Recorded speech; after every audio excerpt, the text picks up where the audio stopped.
नमस्कार विद्यार्थी मित्रांनो, पुन्हा एकदा तुमचं स्वागत आहे. Welcome to my YouTube channel.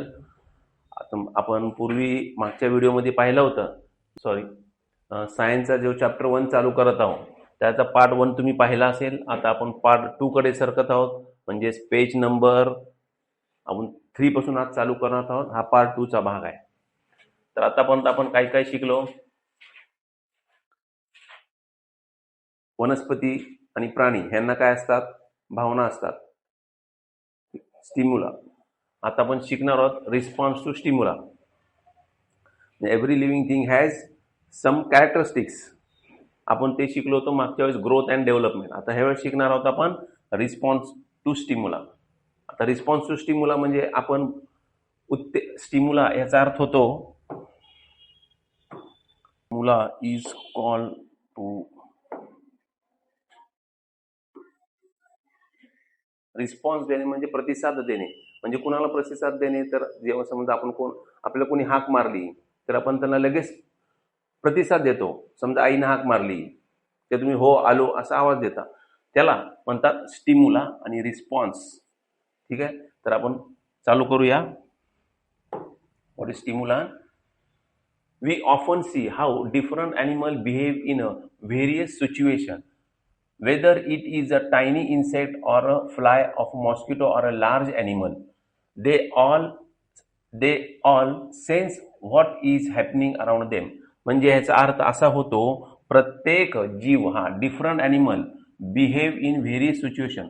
प्रत्येक प्राणी हा वेगवेगळ्या अवस्थेमध्ये वेगवेगळ्या पद्धतीने वावगत असतो किंवा वावरत असतो, किंवा भावना व्यक्त करून तो त्याच्या बोलण्यामध्ये बदल होत असते किंवा वागण्यामध्ये बदल होते. असं काय होतं तर त्याच्या वेगळ्या सिच्युएशनमध्ये, वेगळ्या परिस्थितीमध्ये तो वेगळे बदलत असतो.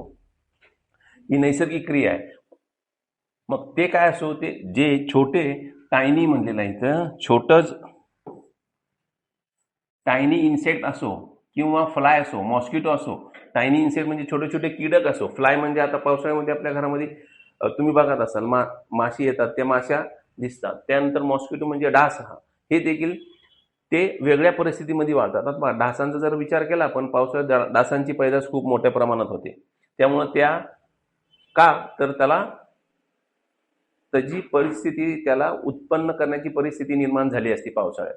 A large animal they have sense. त्यांना हे सगळं करण्यासाठी त्यांना पण एक सेन्स आहे, म्हणजे जाण असते, परिस्थितीची जाण असते, आणि त्याप्रमाणे ते वागत असतात. त्यानंतर earthworm moves away from sunlight and sick out dumb soil. आता अर्थवर्म काय करतो? अर्थवर्मचा गुणधर्म काय? तर त्याला नेहमी ओलावा लागतो, आणि जर तुम्ही त्याला ओलाव्यातून बाहेर काढला आणि सूर्याच्या प्रकाशाकडे ठेवला तर तो काय करतो? लगेच आपल्या ओलाव्याच्या दिशेने जाऊ लागतो. म्हणजे तो प्रतिसाद कुणाला देतो? ओलाव्याला देतो, पण सूर्यप्रकाशाला तो प्रतिसाद देत नाही. म्हणजेच काय? त्याची ती जगण्याची क्रिया ओलाव्यामध्ये आहे. त्यानंतर animal change there behaviour when they scenes danger. म्हणजे ह्याचा अर्थ काय आहे? जेव्हा प्राण्यांना त्यांना धोका वाटतो आपल्याला, की ते काय करतात? आपली वागणूक बदलतात. The ability of living being to sense is surrounding is called stimuli. हे सगळ्यात महत्वाचं घ्या मित्रांनो, हा सगळ्यात महत्वाचं. तुम्हाला हे येतो. आता इथं प्रश्न तयार होईल. And they way it acts because of that sense is called reaction of response. म्हणजेच काय मित्रांनो? तर व्हॉट इज, दोन प्रश्न तयार झाले आपल्या इथं. एक आहे व्हॉट इज स्टिम्युला, त्याचं उत्तर आहे इथे लिहितो मी तुम्हाला. स्टिम्युला, व्हॉट इज स्टिम्युला. आणि दुसरा आहे त्या व्हॉट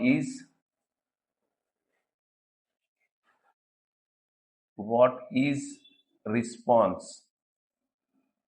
आणि पुढचं तुम्ही बघा, हे रिस्पॉन्स. हा दोन प्रश्न आपले तयार झाले इथं. रिस्पॉन्स म्हणजे काय? आपण ज्या आवाजाला प्रतिसाद देतो त्याला आपण म्हणतो रिस्पॉन्स. आता उदाहरण आपण पाहिजे आहे खाली परत, तर कसे कसे उदाहरण ते आपण बघूया.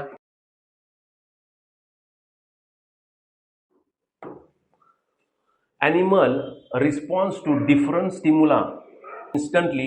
Animal responds to different stimuli instantly. Plants also respond to stimuli. म्हणजे याचा अर्थ काय?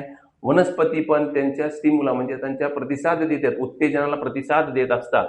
There roots grow in the direction of water in the ground and their branches grow towards the sunlight in the such way that leaves receive sufficient sunlight.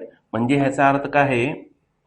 ह्याचा अर्थ असा होतो, वनस्पती देखील त्यांच्या प्रतिसाद देतात उत्तेजनाला. म्हणजे आता उदाहरण दिलंय बघा, तर काय दिलेलं आहे, जर वनस्पती आहे ती वनस्पतीची वाढ होत असते, पण पानाची दिशा कुठं वाढत असते, तर सूर्याच्या दिशेनं, सूर्याच्या प्रकाशाच्या शोधाकडे ते वाढत असतात. कारण त्यांना सूर्याच्या प्रकाशाची अन्न तयार करण्याच्या प्रक्रियेसाठी ती गरज असते. आणि रूट्स म्हणजे काय, मुळा हे काय करतात, पाण्याच्या शोधासाठी निघत असतात. त्यामुळे ते जमिनीच्या खालीपर्यंत जाण्याचा प्रयत्न करत असतात. ह्याला म्हणतो आपण रिस्पॉन्स अँड स्टिम्युला. त्यानंतर beside this the sense change in weather, temperature and injury too. म्हणजे सेन्स बदलतं, म्हणजे जाण कधी बदलती, तर बदल्याची ते पण जर वेदर म्हणजे परिस्थिती बदलली असेल तर वागणूक ही बदलते. आपण साधं आपल्याही आपण उदाहरण पाहू शकतो की काही समोरची व्यक्ती आपल्या जर वागण्यात बदल केले की आपण लगेच जाणवतो की मग तो वागण्यामध्ये बदल झालाय. तसं वनस्पतींमध्येही ती भावना आहे की ते वेगळ्या पद्धतीनं प्रतिसाद देतात. आणि इंजुरीमध्ये पण त्यांना जखम झाली, पण आपल्याला जर जखम झाली की लगेच आपण आऊच हा असा त्रास व्हायला लागतं. तसं वनस्पतींमध्ये पण त्यांना भावना असतात. आता एक चित्र दिलंय, त्यानंतर हा लाजाळू प्राण, त्याला मिसोस असं नाव आहे, आणि त्यानंतर वेली दिल्या आहेत आणि हे मुलीचं चित्र दिलेलं आहे. ह्याच्यावरून काय बघा, ह्या लाजाळू झाडाला आपल्याला काय करावं लागतं, जेव्हा लाजाळू झाड आपण त्याला स्पर्श केला की ते त्यांच्या सगळ्या जे पानं आहेत ते बंद होतात. का बंद होतात, तर ते लाजाळू नाव ह्याच्यावर पडलेलं आहे की ते आपल्या उत्तेजनाला प्रतिसाद देतात. म्हणजे आपण आपल्या शरीरातील जी हीट असते त्याला ते सहन करू शकत नाही, म्हणून ते लगेच काय करतात, आपली पानं सगळी मिटतात. महत्वाची गोष्ट ते आहे, आपल्यातली ऊर्जा असते ते सहन करू शकत नाही. त्यानंतर दुसरं आपण पाहिलं आहे की वेली काय करतात, हे वेली त्यांना चढण्यासाठी कोणाची तर आधाराची गरज असते. जसं आपण द्राक्षाची वेल बघतो, कारल्याची वेल बघतो, त्यांना आधार दिला असतो चढण्यासाठी, त्यासाठी वेलींना आधार लागतो. आता तर बघा, ही मुलीचं चित्र दिलं आहे, मुलगी काय करते, तोंडावर सरळ सूर्यप्रकाश ती सहन करू शकत नाही, आपल्या डोळ्यावर सूर्यप्रकाश पडलं तर ती लगेच कसं करते, आपण हात असं वर केलेलं दाखवले आहे. म्हणजे हे काय, रिस्पॉन्स टू स्टिम्युला आहे. लक्षात घ्या मित्रांनो. व्हॉट इज स्टिम्युला, आता पाहूया आपण what is stimuli. What is stimuli and what is the response. आता स्टिम्युला आणि रिस्पॉन्स काय बघितलो आपण, आता हे चित्रामधून पाहिलं. आता एक्झर्शन बघू. एक्झर्शन म्हणजे बाहेर टाकण्याची क्रिया, ह्याला म्हणतो एक्झर्शन. तर many life process occur inside the body of living organism. Some waste material are produce due to this process. म्हणजे आपल्या शरीरामध्ये जे काय आपण खात असतो करतो, त्या खाल्लेल्या अन्नाचा पचन क्रिया होऊन जे बाय प्रोडक्ट्स निघतात, म्हणजे वेस्ट निघतो, जे मलमूत्र असते ते निघतो, ते बाहेर टाकण्याची आपली एक शरीरात एक यंत्रणा आहे, किंवा त्याला आपण काय म्हणतो, डायजेस्टिव्ह सिस्टीम असं म्हणतो. ही प्रत्येक सजीवामध्ये असते मित्रांनो. त्याला removal such waste material from the body is called excretion. बघा, आता एक चांगला प्रश्न तुम्हाला इथं परत पुन्हा तयार झाला मित्रांनो, व्हॉट इज एक्झर्शन. तर प्रश्न आहे, व्हॉट इज एक्झर्शन. त्याचं उत्तर हे आहे मित्रांनो, मेनी प्रोसेस ऑफर्स. आपल्या शरीरामध्ये अनेक प्रकारच्या प्रक्रिया येतात, आपण खाल्ल्यानंतर पिल्ल्यानंतर त्याला बाहेर टाकण्याची प्रक्रिया म्हणजे एक्झर्शन, हे लक्षात घ्या. While breathing out air where release water vapour and carbon dioxide. जेव्हा आपण श्वासोच्छ्वास घेतो, ऑक्सिजन हे आत घेतो आणि कार्बन डायऑक्साईड बाहेर सोडतो. जेव्हा ऑक्सिजन आत घेतो त्याचं रूपांतर कार्बन डायऑक्साईडमध्ये होतं आणि पाण्यामध्ये होते. जेव्हा आपण बाहेर सोडतो तेव्हा त्या कार्बन डायऑक्साईड बरोबर पाण्याची वाफ देखील येत असते, ते आपल्याला दिसत नाही. तर तुम्ही त्याचा प्रयोग करू शकता. तुम्ही जेव्हा पळत असाल, धावून येऊन तुम्ही श्वासोच्छ्वास जोरात चाललेला असाल, तेव्हा तुम्ही एखादी कागद घेऊन बघा, तर तिथं असं पाण्याची वाफ तयार होऊन आपल्याला आलेली दिसते. Plant store they release they release sweat and they pass out urine. आता म्हणजे पाणी वगैरे पिल्लं असतो ते काय करतात, त्याचं रिलीज, त्या पाण्याचं रूपांतर कशामध्ये होतं, घामेमध्ये होतं. आणि ते घाम पण आपण पळून आलो की धावून आलो की ते घामेचं रूपांतर पण होत असतं. घामेच्या रूपांतर पण पाणी बाहेर असताना पास आउट युरिन म्हणजे आपण जे आपण म्हणतो मूत्र आपल्या शरीरातून बाहेर टाकतो. म्हणजे आपल्या शरीरामध्ये दोन करण्याचे वेस्ट आहे, एक आहे सॉलिड वेस्ट आणि दुसरा आहे लिक्विड वेस्ट. लिक्विड वेस्ट आपण युरिन आला म्हणतो, किडनीद्वारे ते साफ करून बाहेर पडले जातं. दुसरा in this way the excrete waste म्हणजे अशा प्रकारे आपल्या शरीरातले जी घाण साचली ती बाहेर टाकली जाते. Plant store waste in their bark or in old leaves. Bark म्हणजे त्यांच्या खोडामध्ये, पानांमध्ये हे वेस्ट ते साठवून ठेवलेले असतात. वनस्पती एक्झाम्पल बघा, एक्सेस म्हणजे जास्त झालेले, सॉल्ट, टॅटनिस, सिसम, गम, crystal like, calcium, oxalate etcetera. म्हणजे थोडक्यात आपण पाहूया, काही वनस्पतीमध्ये ते एक्झर्शन बाहेर टाकण्याची प्रक्रिया वेगळी असते. काही तर तुम्ही लिंबाचं झाड बघितलं, लिंबाच्या झाडाला किंवा बावळीच्या झाडाला असं डिंक येतं, त्यांचं ते वेस्ट आहे आणि ती वेस्ट मनुष्यासाठी उपयोगी असतात काही गोष्टी.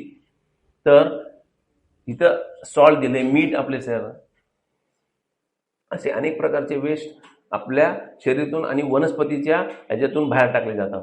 Wien these leaves or pieces of bark falls off the waste it excrete म्हणजे ते बाहेर, लिव्स फॉल्स, बार्क लिव्स म्हणजे वनस्पतीच्या पानांची गळून पडणे, पानगळणी म्हणतो आपण त्याला.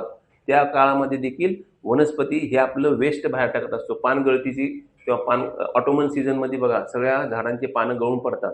हे पानं गळून पडणे म्हणजे त्याचे वेस्ट आहे, नवीन पालवी फुटते झाडांना. प्रत्येक वनस्पतींची वेस्ट टाकण्याची म्हणजे बाहेर प्रक्रिया, उत्सर्जन करण्याची प्रक्रिया ही वेगवेगळी असते. Some plant also release a sticky liquid from their stems due to some man made natural injuries. म्हणजे काही स्टिकी म्हणजे चिकट पदार्थ टाकतात. बघा आपण जर ह्याचं झाड घेतला, धोत्र्याचं झाड घेतला, तुम्ही त्याला तोडलं की दुधासारखं पांढरं रस्त्यातून बाहेर यायला लागतं. तो चिकट असतो, पण तो चिकट असला तरी तो आपल्याला तो चांगला नाही आहे. अशा प्रकारचे काही तुम्ही प्रयत्न करू नका. तो धोत्र्या झाडाचा जो चीक बाहेर येतो तो विषारी असतो. when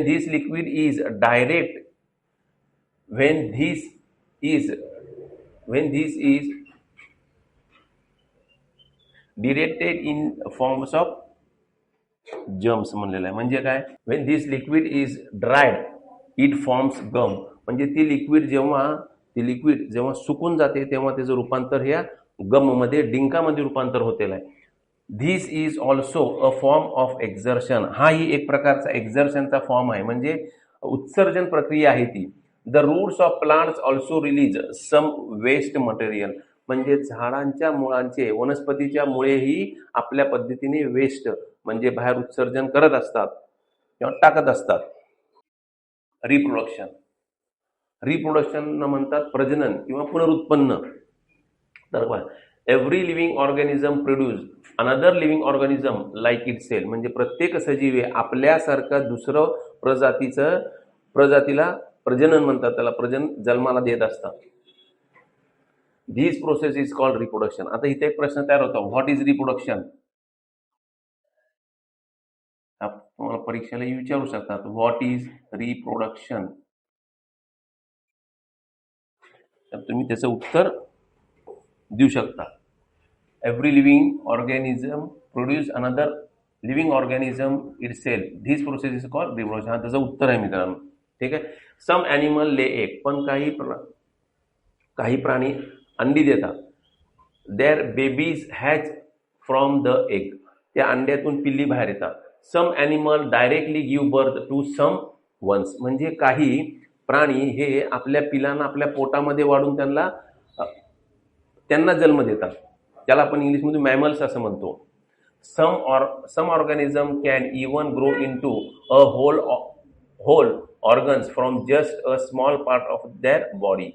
म्हणजे काय म्हणलं बघा, some organism can even grow into the whole organism. काही ऑर्गॅनिझम आहेत म्हणजे काही जीव आहेत ते आपल्या पूर्ण तयारीशी ते दुसऱ्या स्वरूपात from just a small part of their body, म्हणजे त्यांच्या शरीराचा दुसरा भाग तयार करतात. Most plant reproduce through seeds, म्हणजे खूप काही वनस्पती हे त्यांची प्रक्रिया पुनर्प्रजननची प्रक्रिया हे बियांमधून होते. Inside the seed there is a seedling. आता इथे आपल्याला एक चित्र दाखवलंय बघा मित्रांनो, सीडलिंगचं चित्र दाखवलंय. त्यांना पण बघा, हा आहे प्ल्युमूल म्हणतो आपण, पहिल्या अवस्थेत असं, त्याच्यामध्ये पण त्यांना फूड स्टोरेजची एक प्रक्रिया ठेवलेली आहे. का, जेव्हा आपण बी पेरतो त्या बियांपासून लगेच वनस्पती ही उगवायला सुरुवात होत नाही, पण त्यांनाही काय लागतं, त्यांनाही भोजन लागतं, त्यांनाही अन्नाची गरज असते.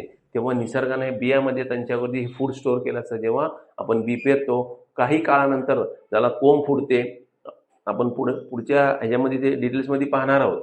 तेव्हा त्या कोंब फुटण्याच्या आधी त्यांना जे अन्न पुरवतात ते ह्या बियामधून पुरवलं जातं. मोस्ट प्लांट रिप्रोड्यूस सीड्स, पण खूप काही वनस्पती बिया तयार करतात. पहिलं फूल येतं, फुलापासून फळ तयार होतं आणि त्या फळामध्ये बिया तयार होतात. त्या बियांपासून परत आपण त्या झाडांची परत प्रजनन क्रिया पूर्ण करू शकतो. म्हणजे ती झाड परत, समजा तुम्हाला एखादा आंबा आवडला असेल, त्या आंब्याची तुम्ही आंबा घेऊन आला, फळ ते खाल्लात, त्याची कुई सुकवलात आणि परत ते झाड, त्या कुईपासून झाड तयार होतं, तोच आंब्याचा.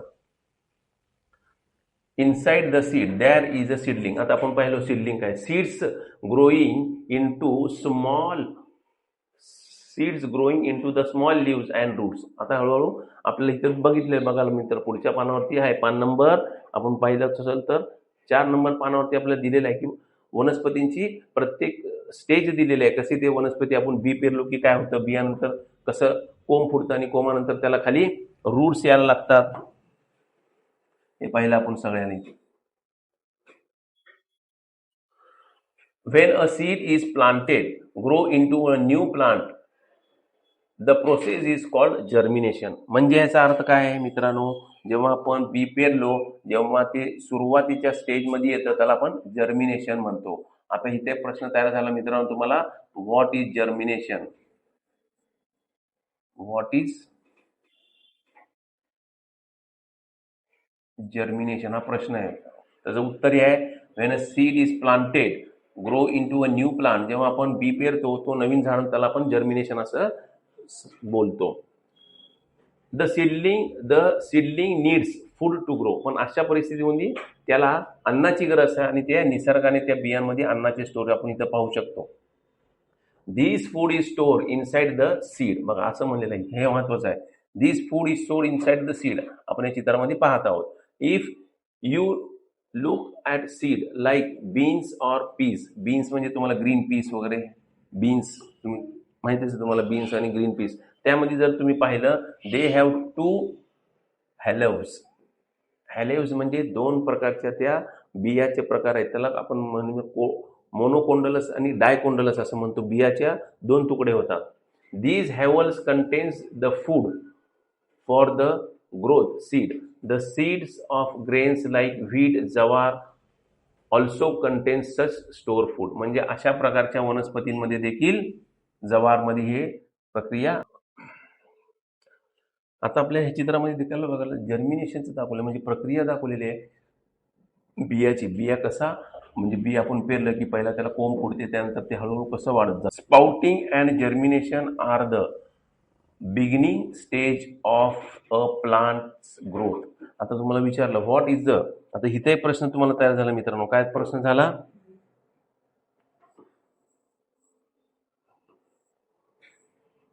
आता इथे प्रश्न, व्हॉट इज स्प्राउटिंग,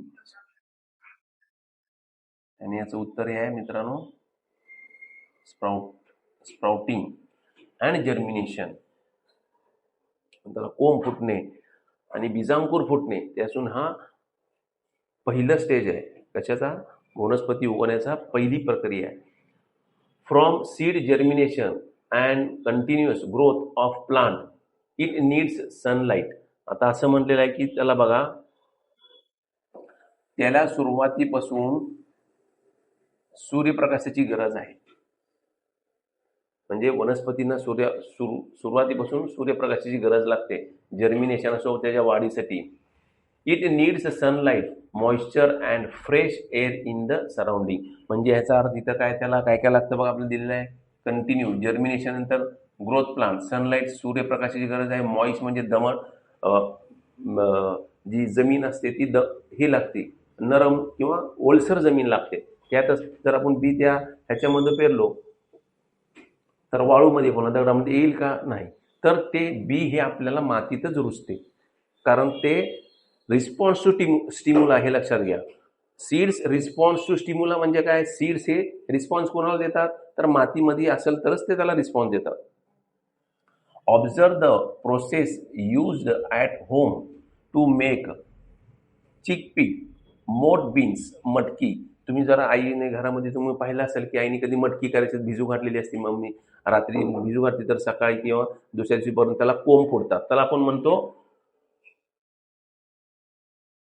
किंवा मूग बीन्स ह्याला स्प्राउट फुटतात. म्हणजे स्प्राउट फुट म्हणजे समजा ही असं मटकी घातली असेल आणि तर ह्याला असा साळू कोंब फुटतात बघा.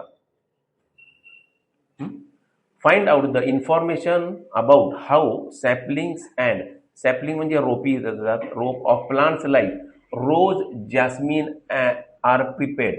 दे try to grow some saplings. आता इथं बघा महत्वाचं उदाहरण दिलेलं आहे तुम्हाला. तर काही वनस्पतींना बिया नसतात, मग त्यांची वाढ कशी होते. तर आपण पहिल्या लेक्चरला पाहिलं होतं, पहिल्या आपल्या व्हिडिओमध्ये पाहिलं होतं की काही उदाहरण दिले होते, जसं आपल्याला बनियान ट्री दिलं होतं, कोकोनट ट्री दिलं होतं. तसंच इथं रोज आणि जॅस्मिन हा महत्वाचा आहे.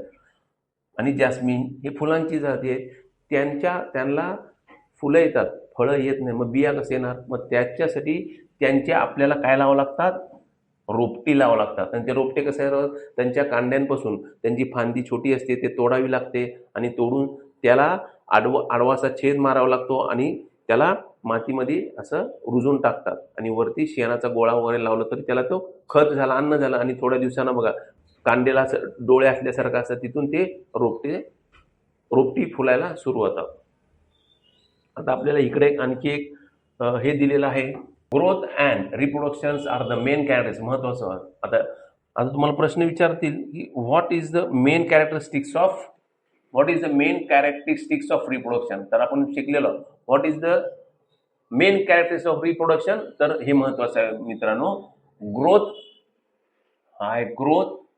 And reproduction are the main characteristics of living thing. म्हणजे ग्रोथ म्हणजे वाढ, रिप्रोडक्शन म्हणजे प्रजनन करणे किंवा पुनर्जन्माला घालणे. हे दोन लिव्हिंग थिंग्स म्हणजे सजीवांना त्याची गरज आहे. These are the most important science use to diminish between living and non living thing. म्हणजे ह्या दोन गोष्टी आहेत, living and non living thing. Diminish म्हणजे सोडून, कोणाला सोडतं.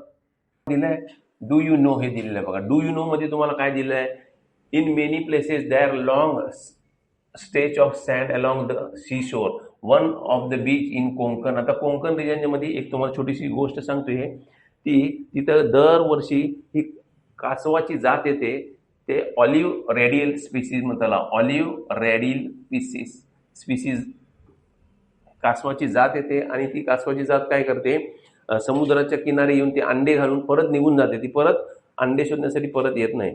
पण ते जेव्हा अंड्याच्या पिल्लातून, त्या अंड्यामधून जेव्हा पिल्ली बाहेर येतात, ते काय करतात, सूर्यप्रकाश जे आहेत, आता रात्री तिच्या आजूबाजूला ते गावामध्ये घरं वगैरे आहेत, त्या घरापासून लाईट लावलेल्या असतात.